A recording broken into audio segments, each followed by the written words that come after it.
man plans and God laughs. Yeah. And I think that is how we believe we're in control of our lives. Very little. Yeah.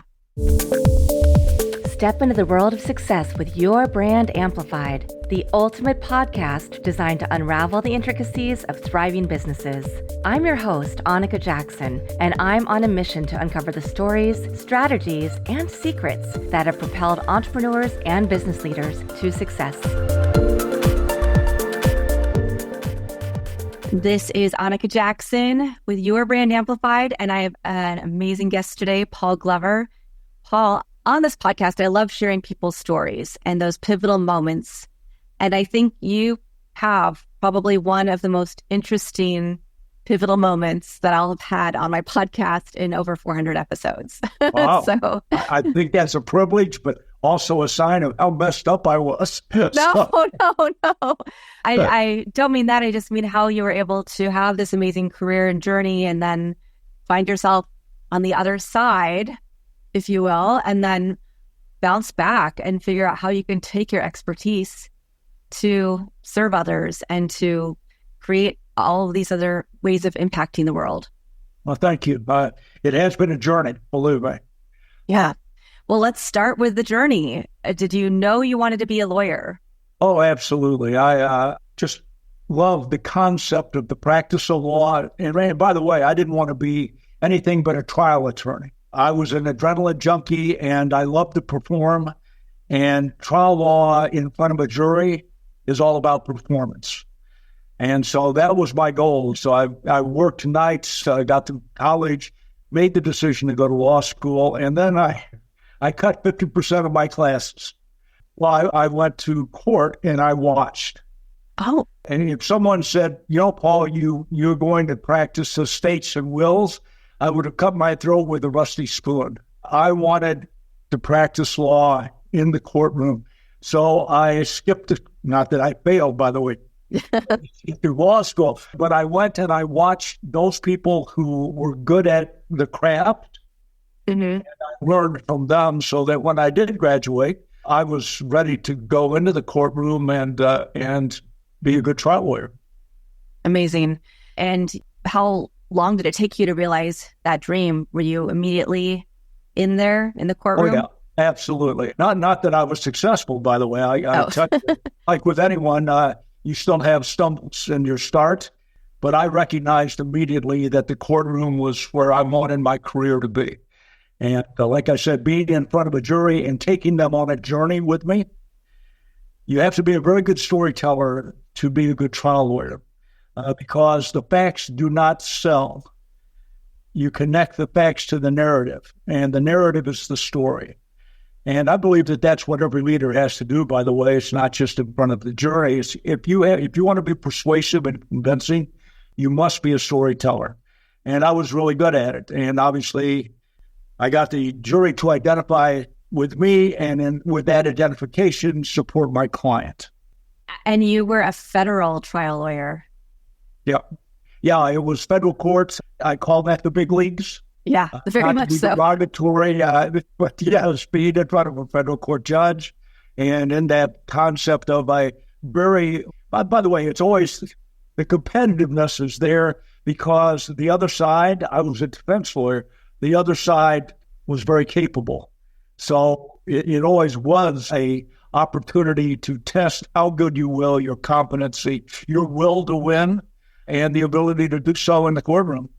I can definitely see how this parallels what you do now. But let's take a step into what happened to take you from law to prison. Well, being an adrenaline junkie is really good when you go on trial. But between trials, you have the preparation process, which is very, very dull. The formula is 4 hours of preparation for every hour in the courtroom. So between trials, there was a huge chunk of time where I was in preparation mode. And I found that to be very boring. Not that I didn't have to do it. I did have to do it, but I still found it to be boring. By the way, I had a very interesting clientele. They were crooks.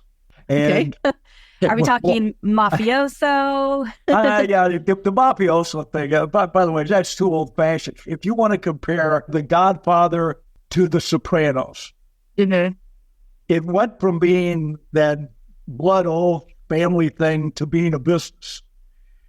So they looked at themselves as being in business. Obviously, it was illegal, but it was that opportunity to engage them not only as clients, but also in their social activities, which were always really interesting.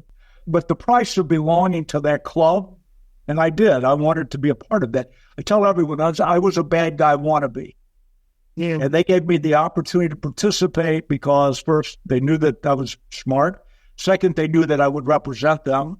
But the price of membership was engaging in illegal activities. And I did that. And eventually I was indicted on 33 counts of white-collar crimes, taking embezzlement, taking kickbacks and bribes and threatening government witnesses. I had 2 trials, and at the end of that, I was found guilty and sentenced to 7 years of incarceration in a federal prison. Wow. That ended my law career, by the way. Yes, I can imagine. I have so many questions. One being, how did you get involved with this group that you were defending? Was it the neighborhood you grew up in? Were these people that you don't know? No, it was being a very good trial attorney and our clients. And I had a connection with the labor organizations, and through that, I got connections to clients. Not to say that labor organizations are criminally infested. They're not. But if you hang around with these certain groups, you'll be introduced to people. And I was introduced to people who were looking for representation. And after I provided the representation, they wanted me to be a part of their group on their conditions. Yeah. And I was eager to do so. It's refreshing just to hear how honest you're being about your journey. And you knew you wanted to be a trial lawyer, and you wanted to also be involved with these guys. And you were. Absolutely. And what was it like going to prison after being on the other side, right? Being an attorney. I mean, obviously you were defense, so that was probably a little easier than if you had been on the other side in the district attorney's office and what have you. Sure. Well, obviously going to prison was not pleasant. I left my family financially and emotionally destitute. No one knew I was a crook. They just thought I was a successful lawyer. I was, when you start thinking about associating with a group, they were very supportive, but they were also very dangerous. And I recognized that because of what I knew of their activities, that the government was going to ask me to participate in finding them guilty also. And I stood up, I was in front of the judge, and this was a judge who I'd practiced before, who said, "You are one of the few defendants that I wish I could give more time to." Under the sentencing guidelines, he was restricted to what he could do. And he said, "You're a disgrace to the bar, and you're a disgrace to the legal community. You're just a disgrace. And you had every opportunity and the ability to do good things, and you chose to do bad things." He said, "So the sentence is 7 years. However, I'm going to give you an opportunity to reduce your sentence by 1.5 years if you agree to participate with the federal prosecutor going after those people who participated in the crimes with you." And I said, no. Yeah, that doesn't seem like a long enough discount, if you will, on your time or the harm that could come to you and to your family. Well, there was that. There had been an immediate, when I was indicted, this was before cell phones, by the way. And so I was indicted, and I got a call from someone who said, "You need to call the Chicago Tribune. You've been indicted." And I called the reporter, and he told me, "Yeah, the grand jury just handed down the indictment, 33 counts. And so I immediately made a phone call, and a friend of mine said, "Don't go home." He said, "You need to give me the evening to make the phone calls necessary so that you're safe." And so the deal was I was a stand-up guy that was not going to participate in giving anybody else any issues about them being involved in the crimes I'd been found guilty of. So I went through the 2 trials, and I absolutely did exactly that. I went to prison. Being a lawyer in prison is not a pleasant experience. The inmates may think you're okay. The administration, the guards, think that you're going to be trouble. And so, sure, you're a lawyer. And so you can be very helpful to helping people figure out their cases. Yeah. And I was called into the warden's office the first day I was there. And he said, I want to make sure you understand something. If I find out that you're helping anybody else with their case, if you're causing any trouble whatsoever to the staff, I will send you to a higher level institution. So I was in a camp, which I don't recommend. Everyone believes it's a cakewalk. It's not. But I certainly didn't want to go to that next higher level institution where I'd be in with criminals who were doing hard time or violent crimes. So no, I told the warden that my credo was, I'm not going to do anything to make my time any harder or any longer. And that's how I did my 5.5 years. I took my case to the Supreme Court, not for innocence, but to get a reduction in time. And I did. I won. But by the time the case had been decided, I was ready to be out anyway. So fear was in some ways what kept me occupied. What happened with your family in the meantime?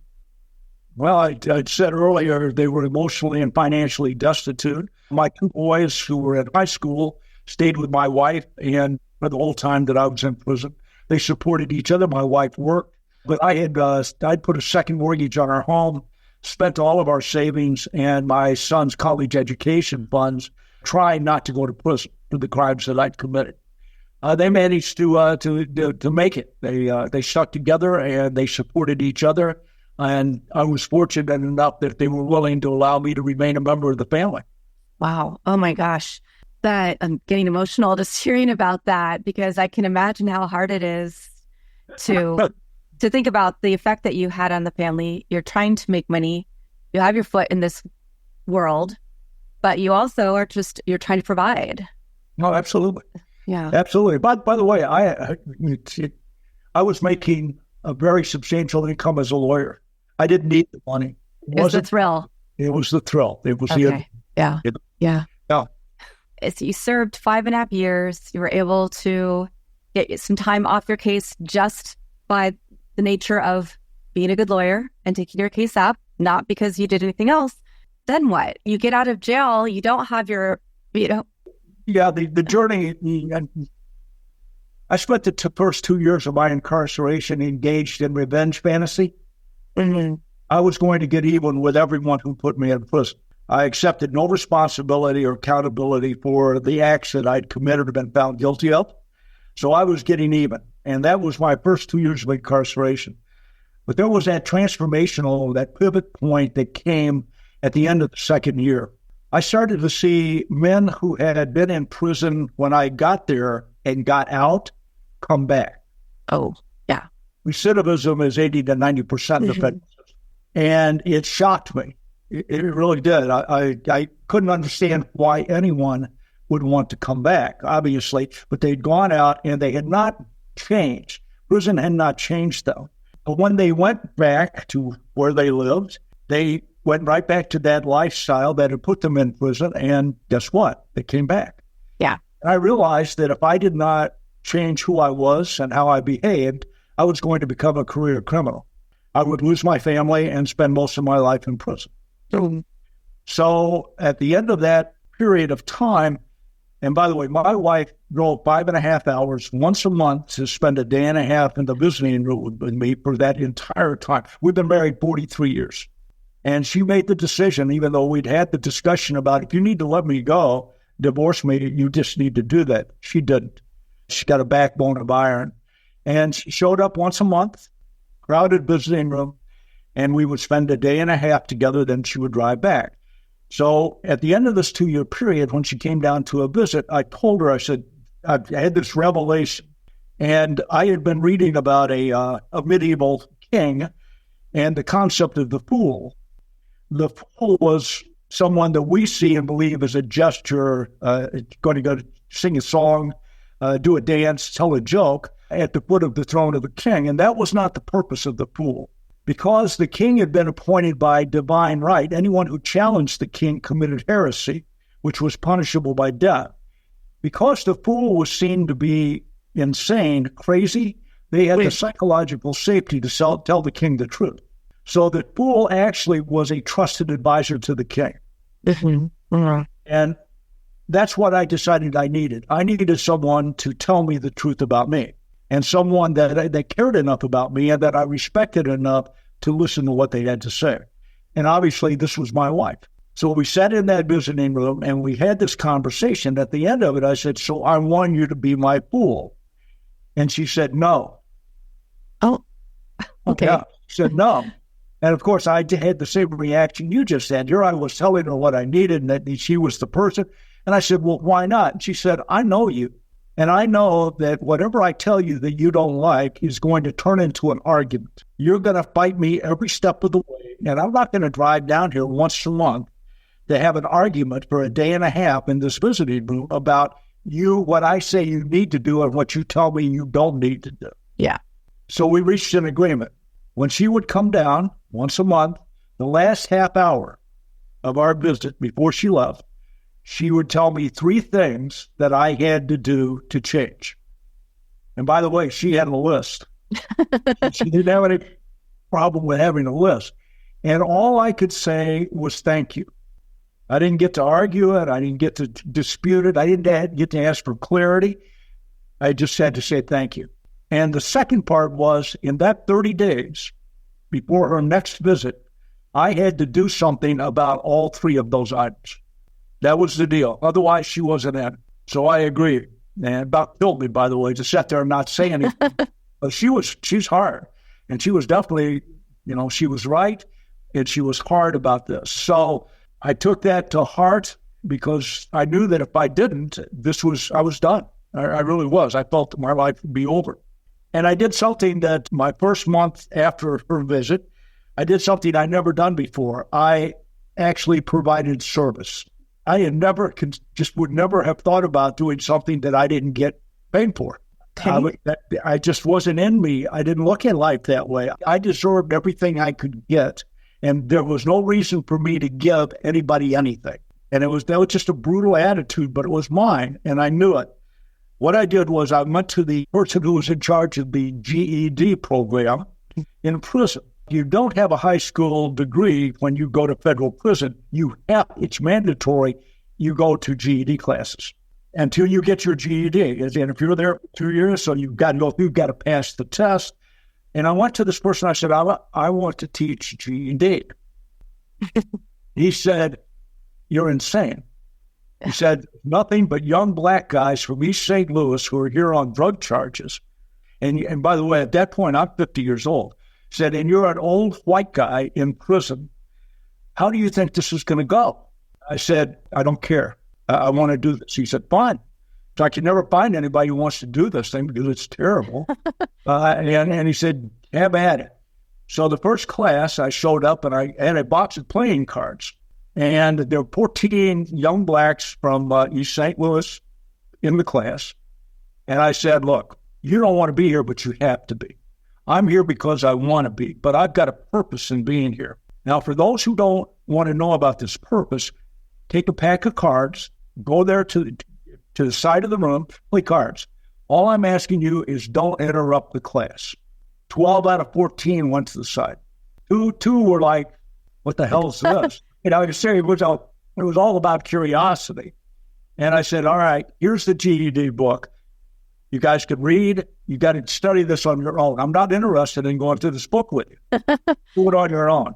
So what I want to talk to you about is what you have to do not to come back.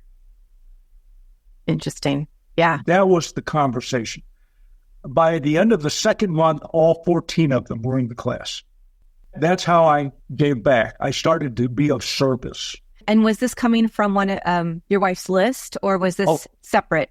No, that was she said the deal was, here are 3 things that you have to work on. You figure out what you're going to do to work on them. Yeah. I come back and we need to talk about what you've done.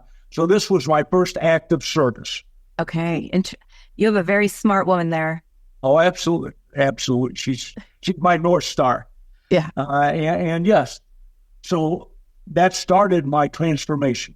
And I worked at that then. For then, it had been what? I did GED and educational issues with inmates for the next 4 years. Wow. And I never said no to anyone. Anyone who would come to me with an issue, I actually would listen. And that was something that I never would have even thought about doing. I mean, I would have told them, get the hell out of here, right? So this anyway. It didn't only transform their lives, but it had a huge effect on you. Oh, absolutely. And the way that you viewed the world. Transformational. It really was.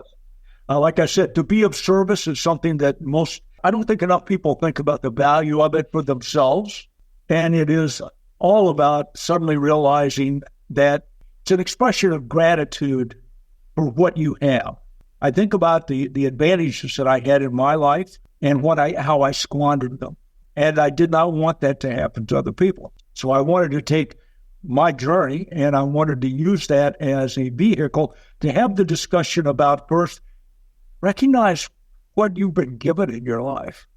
Some of it is just luck. It's amazing to me how much we don't recognize how much luck we've had. First, who our parents are, where we were born, what our race is. I mean, all of this sets us up for something that happens with our life. That's all luck. Then we have the things we're in control of. I call those the uncontrollables. Then we have the controllable things. Are you going to get an education? Who's going to be your friends? Who's going to be your partner? What are you going to do for a career?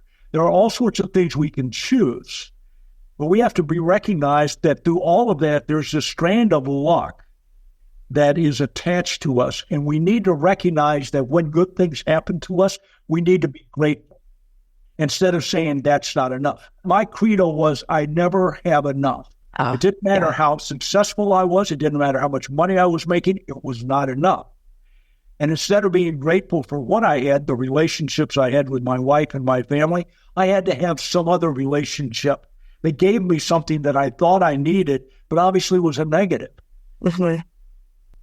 During this time, was there still communication with the businessmen that you'd been involved with?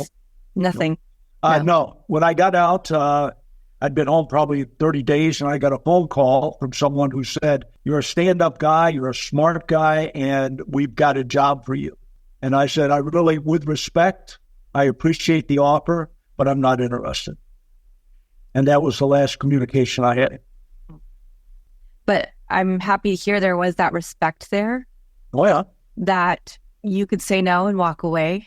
And I imagine these monthly lessons, that these pieces of advice that your wife is giving you, that you're then having to figure out just over the time period, just stacked and stacked and stacked, and created this whole other emotionally intelligent person walking out of prison.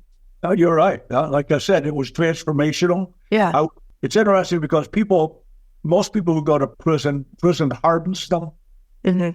Prison softened me because of the experience that I had. And I came out a person with empathy. I had no empathy before, no compassion. And I developed it. It's just telling my leadership groups, I talk about the fact you can create empathy, you can create compassion if you choose to do so. It's a skill set, but you've got to work at it. And most don't because it's hard. Yeah. You're home 30 days. You turned down this offer. What were you going to do? Did you know? Did you have any sense? Well, first I knew I would never practice law again. So the profession that I loved was over. I also went through probably 60 to 90 days of contacting people trying to find a job. And the answer was, you're a 54-year-old guy with a criminal record. There's no jobs for you. And so as I recognized the reality of my situation, I decided that I was going to create my own career. That's what I was just going to remark on is that, I've lived a few different places. When I moved back to Los Angeles in 2019, I was divorced, looking for work, didn't have a lot, had a roof over my head, used car to drive, but didn't have money in the bank, didn't have a job, had my daughter, right? But the same thing, I had to go, what is anybody going to give me a chance? Because in my 40s, and I haven't had a traditional path for work. I had a really great career, and then I got married and had my daughter and stayed home. Then I ended up getting divorced and had to reinvent myself several times. And it's only now, 8 years later, that I finally feel in my power, and that I'm so clear on what I want to do. And I've been doing this podcast for 4 years, by the way. So, oh my goodness, that's extraordinary on its own. Oh, well, thank you. I mean, there are people who've been doing it far longer, but the fact that even in the past 4 years, I still wasn't there. It took this long to go, I know exactly who I am, what I'm supposed to be doing. And now people are seeing it, right, over the last couple of years, and I'm getting great opportunities. But it takes so much time. And I think people don't realize that if they're not in the situation. And of course, our situations are very different, but also just I empathize with you and what you had to go through. there are definitely similarities. And certainly you can't choose your path. The path kind of chooses you. So I took the skill sets that I had as a lawyer, critical thinker, storyteller, and I decided that my experience with prison, with the failure and the recovery, was something that I could turn into a coaching program, because I believe that a lot of leaders need a fool. And I structured my coaching process on being a fool. And that was how I was going to approach this. I felt that if you wanted me to be your coach, you were going to have to be able to hear that hard truth from someone who cared about you and who had the experience. Because I believe if you don't have experience, it's hard to coach. So many people want to coach, and I understand the desire, but I also think that there's something to be said for you have to have the experience before you can actually help someone go through an experience. And the experience turns the theory into reality. And that's what I think that's where you're most impactful. So I put that together as a coaching practice, a program, and I started to reach out to people that I'd known before going to prison. And eventually I got a client. And I turned that into, my gosh, that was 1995. I now have a national coaching practice. My largest client's $1 billion organization. And I'm very good at what I do, but tell everyone, 80% of the people referred to me aren't going to go into coaching with me because it's too hard. I'm always looking for a testimonial, right? So I had a client who said, I want to give you 2 testimonials. You pick the one you want. I said, absolutely. So the first one, I said, Paul is an acquired taste, like cyanide. Oh, no. I said, well, I don't think I'm going to take that one. He said, look, Paul is like a Sherpa. He will get you to your mountaintop, but he will not carry your pack. Mm-hmm. And that is how I look at coaching. But you have to be willing to do the hard work to climb the mountain. By the way, it's interesting to me, people who come to coaching, they come to coaching for one of 2 things. They come either to have the coach tell them how good they are, or they come because they know they can be better. And my tagline is that I work at making the best better, but I challenge them, and that's the process I use. And I think that I know it works, but it doesn't work for many. How long did it take you to overcome objections when you started your coaching business of, you were a high-powered lawyer and you did this and this, but you were in jail? Oh, yeah.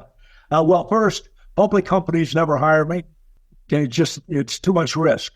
Yeah. It was private and family-owned. I love family-owned companies. They're so dysfunctional, I fit right in. Oh, no. So it was that group that I went out to and promoted myself. And right up front with them, I said, look, if you think that this is a detriment, I would disagree with you, because I have experienced failure to an extreme that you never will, hopefully. And I'm going to share that experience with you so you don't. And my program is surviving success and failing forward, because success destroys more people than failure does. Mm-hmm. You would be shocked about how your ego can suddenly take over your life when you're successful. And you live within an echo chamber where all you hear from everyone around you is how great you are. And before you know it, you start to believe that. And when you start to believe that, you do things that are first silly, stupid, disastrous. Yeah. And you do it thinking that it's okay. By the way, when I was practicing law, I did not think the rules applied to me. I was the smartest guy in the room. any room. That's where my ego was. And I looked at leaders and I said, you think the same thing.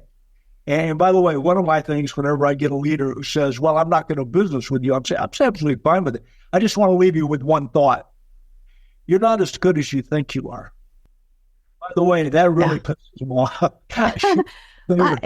I see this, and it's even if it doesn't have to be the business world. It can be a church community. It can be a volunteer community. It can be feeling that validation just from being out and about and wearing the right clothes and hanging out with the quote right people. There's so many ways that we can chase this ideal of ego and forget who we are inside and forget who we are innately and what we have as superpowers. Absolutely. And by the way, you're spot on about this. Everyone has this opportunity to go in that negative direction. They normally don't have the authority or the power to do it. So it's tamped down, but it's there. I think every human being has it to some degree. And when we're given the opportunity, suddenly it breaks out of whatever constraints that we placed on our behavior, right? I mean, societal restraints are the only things that keep us in line. And if once those are removed, then we start to become more animal than we are human. And then those negative traits start to express themselves, the ego, right? And so you're absolutely spot on with this. Any organization suddenly gives people the opportunities they move up, whether it be nonprofit, whether it be church, whatever it may be, and suddenly you have a position of authority, and you start to exercise it. And if you exercise it for collective interest, it goes well. If you exercise it for self-interest, it goes poorly. And there is that opportunity to go in either direction that presents itself as you move up. You need to make sure you choose appropriately, and that usually means you have to have a support system that helps you make that choice. That's why mentors and coaches are important. I completely agree. And that's, you hear about that, but then you think, oh, I can't afford it. That's not for me yet. I have to be at a certain place or space before I can have a mentor or a coach. And then once you start having them, you realize, oh gosh, I should have used this a long time ago. That's usually it, isn't it? Yeah, you realize, oh my God, what have I been missing? Yeah.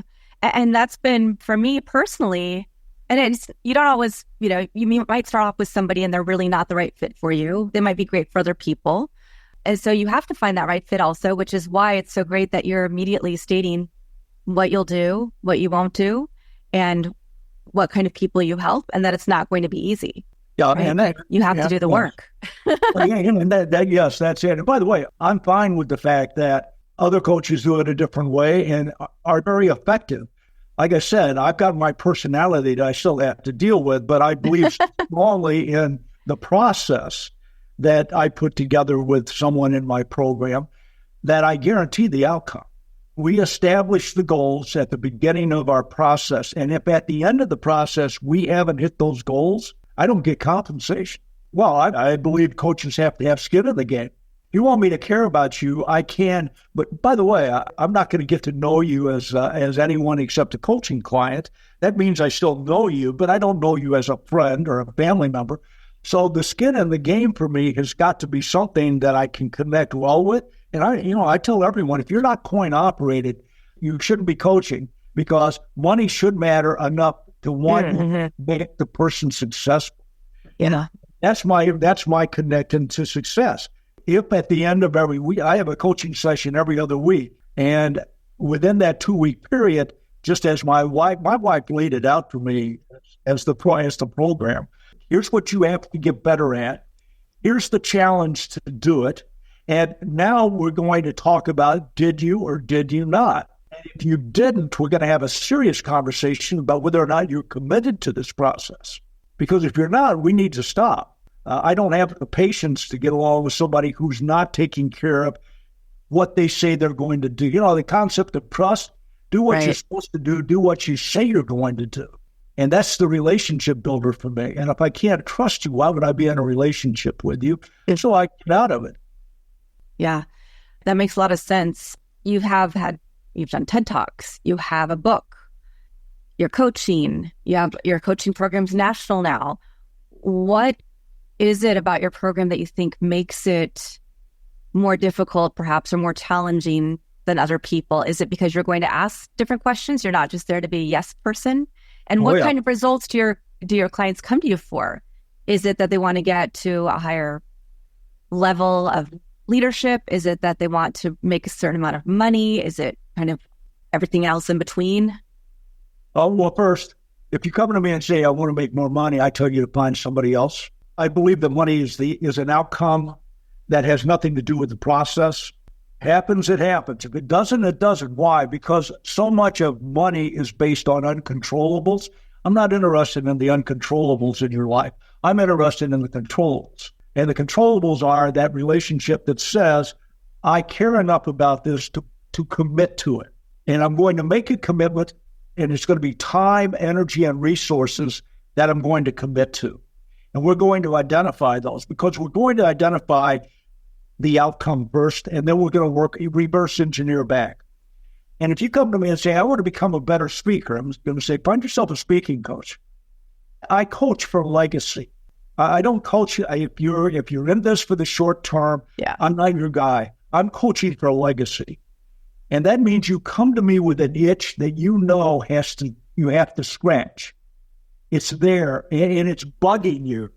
You're like, I know I'm good because I've been successful. I seldom have someone come to me and hasn't been successful. What I talk about, though, is sustainable success. And that's long term. And it is when you step out of whatever position you're in, you leave it in a better way than it was when you stepped into it. And the person who follows you, and by the way, part of my process is you have to have a successor. I don't want to hear you talk to me about I can't find anybody. You're not looking hard enough. And you have to have a successor. And a part of the program is you have to be training that person to replace you. Nice. Oh, it has to be because I have successorship, especially for private companies and family companies. Yeah. If you don't have a program in place, it's a disaster. And so that's a part of it. By the way, self-care. Part of my program is self-care. If you're not taking care of yourself, you cannot be the leader you say you want to be. You have got to do that. You've got to get sleep. You've got to get exercise, moderation, and eating and drinking. All of that is there. And if you're not willing to do that and commit to it, I don't want you in my program because you're telling me you really don't want what you say you want. Yeah. What does the process look like when somebody comes to you or that you find the person that might be an ideal client? And then what are some things, some actions that anybody who's listening right now could take to put themselves in a slightly better position and to start working on themselves, whether or not they're ready for a coach, right? Or think that they have the funds or whatever their mindset might be right now? My entire program is based on action plans. And because I believe that that's something we now can measure. And we also are able to break down into action steps, timelines, milestones. I mean, the action plan to me is the basis for a good coaching program that is, and by the way, I'm not a life coach. That's not where I'm at. But I am about the performance of leadership and improving that performance. So we develop a professional, we develop a personal action plan, and they run jointly. Again, if your personal life's a mess, I don't know how the heck you think you can be an effective leader. It doesn't work. Also, if you're a terrible leader, I guarantee you're terrible in your personal life. It's just the way that works. So we're looking at both of those components, two action plans running together. We establish what our end goal is. I think everyone needs to know, what am I doing this for? Yeah, exactly. And once you've got that goal down, and it has to be meaningful, right? I do short-term and long-term goals. Mm-hmm. Long-term goals may go 3 to 5 years. Short-term goals are within a 12-month context. We establish what they are, and then we start to talk about what you have to do, obviously, to hit the milestone, to do the action step to get to the goal. It's a process, 2 weeks. And then, so we do every 2 weeks, we have a 30, 60-minute conversation. Obviously, everybody's life has turmoil in it, so we don't talk all the time. But with that 12-month schedule, I don't do anything less than 12 months. If you're looking for less than 12, I don't think we can accomplish anything. I've never seen short-term coaching work well when it comes to a long-term goal. So if the goal is meaningful, it takes time and effort to develop the habits and actions necessary to get there. Usually people have to work. Time management is terrible for most people. Their energy, they don't control their energy at all, which is obviously to me as important as time. So we have to talk about that. That means that you've got to do the analysis of your work day and your work week. People hate that because once they've done it, they see the areas where it's flawed. So if you keep a 24-hour time audit, within that 24 hours, we're now going to be able to look at this and see where you need help. What you're doing is detrimental, not beneficial. And so with that, also immediately do a 360-degree review. I don't know you. I can look you up on Google. We can have a conversation. We can agree we should work together. We can work together, but I still don't know you in your professional capacity. So we do that 360-degree review with your team, right? Every leader's got a team, and everyone with this anonymous 360, I'm now able to look at areas of communication, like all the leadership aspects, right? And I now have a better picture of you from other people than yourself. By the way, you also do your own 360, and we get to compare. That's where the fun begins. I'm sure. Oh, absolutely. You'll have a leader who thinks they're fantastic at communicating, and their executive team believes they communicate by telepathy. Mm-hmm. So we start together some objective information. I don't like opinion. I really want some objective information that allows me to say, look, here's something we're going to work on. And we work on communication, usually the first step, because it's the one that's the bedrock. Yes. And we'll go through the action plan and we'll start to improve communication. And then we're going to do that 360 at the end of the year to see if you improved. And if you didn't improve, that's where I don't get paid. I think I'm just speechless right now. I think that the model you've set is really interesting. I agree with it in so many ways. And it's funny because even if you're looking at a plan for a business or a PR plan or a marketing plan, you need to do the same things. What is the end goal for the organization? So it makes so much sense that we need to do this for our own lives. And I think a lot of people forget about that. They don't reflect. People hate that structure. Mm-hmm. They say they want to achieve the outcome, but they don't want the structure that they need to put together to get there. You've got to walk this path. And people don't like to do that. See, that's the work. Mm-hmm. You're going to get to the mountaintop, you got to climb it. And so many people want something, but they're not willing to do what's necessary to get it. Okay? I'm fine with that. I mean, I'm all right with all, but not working with me. Yeah. Paul, your main website is paulgloverspeaks.com, or at least where we're leading people to find out get the links for the books and your TED Talk and working with you. Yes, it is. And again, I've taken my program and I put it into presentations. Everyone needs a fool in their life as a keynote. And I'm asking that anyone who's looking for a speaker give me some consideration by going to the website. Fantastic. Yeah. And I always like to end on a favorite quote, mantra, verse, family motto, the words that have helped you keep on going and persevering. First, I have a ton of them, but the one that immediately came to mind, man plans and God laughs. Yeah. And I think that is how we believe we're in control of our lives. Very little. Yeah. Fantastic. I have really enjoyed our conversation, learning your story and just taking some inspiration. We are recording this on a Saturday, which is not a usual recording day for me, but something I'm testing out. And I feel really inspired to get not just through the rest of the weekend, but take this through the week with me as well. So thank you, Paul. Well, thank you so very much. And obviously, I appreciate the opportunity to be talking to you and to your audience. Yeah. And to everybody who's watching or listening, thank you for being here. I'll be back again with another amazing guest to share their story. But in the meantime, don't forget to check out paulgloverspeaks.com to learn more about my guest today. Thanks for listening or watching to this episode of Your Brand Amplified. Don't forget to leave us a rating or review on your favorite podcast listening platform. And if you want to learn more, check us out at yourbrandamplified.com.